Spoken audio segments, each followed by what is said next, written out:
অঞ্জনাদির মৃত্যুটা আসলেই মেনে নিতে পারি না, সত্যি কথা বলি, এটা কথার কথা না যে উনি মরতে তো হবেই, যখন পৃথিবীতে এসেছি সবাইকে আমাদের যেতে হবে। তবে অঞ্জনাদির ব্যাপারটা মনে হয়েছে যেন ব্যাপারটা আসলে আমি কি বলবো, ভাষা দিয়ে কথা দিয়ে আমি বোঝাতে পারবো না। তো অঞ্জনাদি যখন অসুস্থ, বোধহয় পিজি হাসপাতালের যাওয়ার বোধহয় 2 দিন আগে আমি শুনেছি আর কি। তো পরে আমি যে আমাদের জান্না হিরোইন, ওর সাথে সবসময় আমার যোগাযোগ হয়েছে। 2 দিন পরে আপনার পিজিতে আপনার তাকে ট্রান্সফার করা হয়েছে। তারপর তারপর তো আপনারা সবাই জানেন যে চলে গেলেন। আমি সঙ্গে সঙ্গে রাত্রেবেলায় কিন্তু আমি পিজিতে গেছি, এটা মানতেই পারিনি, ভাবতেও পারিনি যে অঞ্জনাদি এত প্রাণচঞ্চল একটা শিশু সুলভ একটা মানুষ এত তাড়াতাড়ি মনে করেন ছেড়ে চলে গেল। তো যখন আমি গেলাম তা হাসপাতালে, যখন ট্রলিতে আছে, মুখটা ঢাকা, আমাকে দেখে আপনার এখানকার যারা ছিলেন তুলে দিলেন। সত্যি কি বলবো, অঞ্জনাদিকে বলছিলাম, অঞ্জনাদি তোমার সাথে কথা বলার আর সুযোগ হলো না, কারণ আমি গত বছর জুলাই মাসে আমি 15 তারিখে লন্ডন চলে গেছি। তার আগে তার সাথে আমার টেলিফোনে কথা হয়েছিল। তারপর বোধহয় 2-3 দিন পরে আমি আবার ফোন করেছিলাম, তো উনি বোধহয় ব্যস্ত ছিল। তবে একটা কথা কি জানেন, আমি যদি ফোন করতাম মিস করলে কিন্তু একটু পরেই বা 1 ঘন্টা পরেই উনি ফোন করতেন, সরি সরি সরি আমার ভুল হয়ে গেছে, বা আমি ব্যস্ত ছিলাম বা দেখি নেই। হ্যাঁ, তাই আমি বলতাম অঞ্জনাদি কোনো বিষয় না। তো লাস্টে আমি অনেকবার ফোন করেছি সেই জুলাই মাসে যাওয়ার আগে, এটা আর উনি ব্যাক করেন নাই।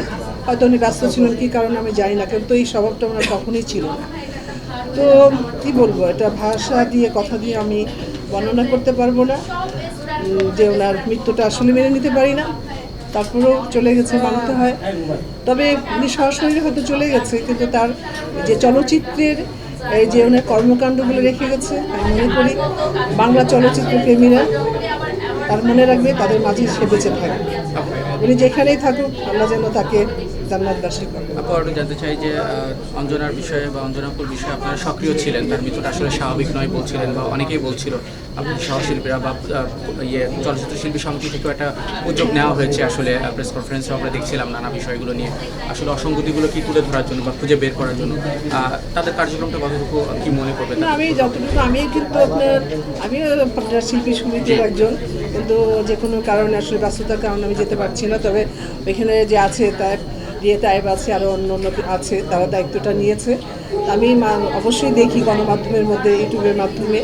তাই মনে করি ওরা যেটা করছে আপনার অঞ্জনাদির ব্যাপারে, যে অনেকে কিন্তু বলা বলি করছে এটা অস্বাভাবিক মৃত্যু বা এটা বা তার সাথে যারা জড়িত ছিল অনেক ঘনিষ্ঠভাবে, তাদেরকেও তারা অনেক ভালো মতো জানতো, চিনতো। তারাও অনেক কথা বলছে গণমাধ্যমের মধ্যে, আমি দেখতে পাচ্ছি। তো এগুলো যদি মনে করেন যে ওই যাদেরকে অঞ্জনাদি একদম আপন করে নিয়েছিল, আপন ভাবতো, তাদের যদি কোনো ফল হয়, আমি মনে করি আমাদের শিল্পী সমিতি যে উদ্যোগটা নিয়েছে এর মধ্যে মধ্যে বেরিয়ে আসবে আর কি। যদি কোনো ফল থাকে যে যারা যারা এর মধ্যে ইনভলভ ছিল, অবশ্যই তাদেরকে সেই শাস্তি দেওয়া হবে আমি মনে করি। ফ্যাশন নিয়ে আবার কবে আবার নতুন রূপে রঞ্জিতাকে দেখতে পাবো? ফ্যাশন নিয়ে আমি 20 তারিখে আমি আবার প্রথমে বলি, আমি গত বছর জুলাই মাসে বিদেশে গিয়েছিলাম। তা আমি আসছি হলো ডিসেম্বরের 1 তারিখে, যার জন্য আসলে আমার গণমাধ্যমের মধ্যে মাঝে মাঝে আপনাদের সাথে দেখা হয় বা আমি কিছু কাজ করি, তো এটা করা হয় না। কারণ বিদেশে গেলে কিন্তু অনেকে কিন্তু শ্যুট করে, আপনারা রিল বানায়, কিন্তু আমার সেই সুযোগটা হয় না। আমি একা একা পারি না আর কি, মানে কোর্ট কাজ করতে।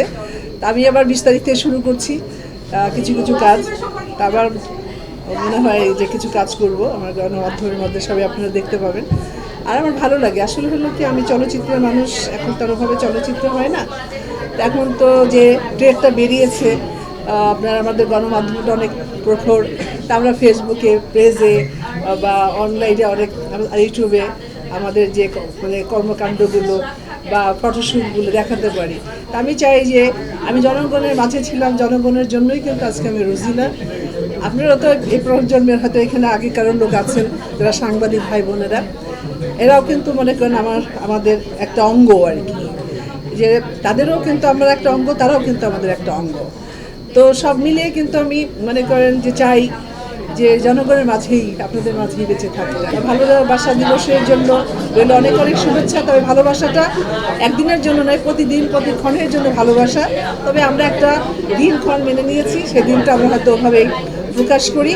তবে সেদিনটার জন্য রইল সবার প্রতি অনেক অনেক শুভেচ্ছা। ভালোবাসা প্রতিদিনের, প্রতিক্ষণের, প্রতি সময়ে।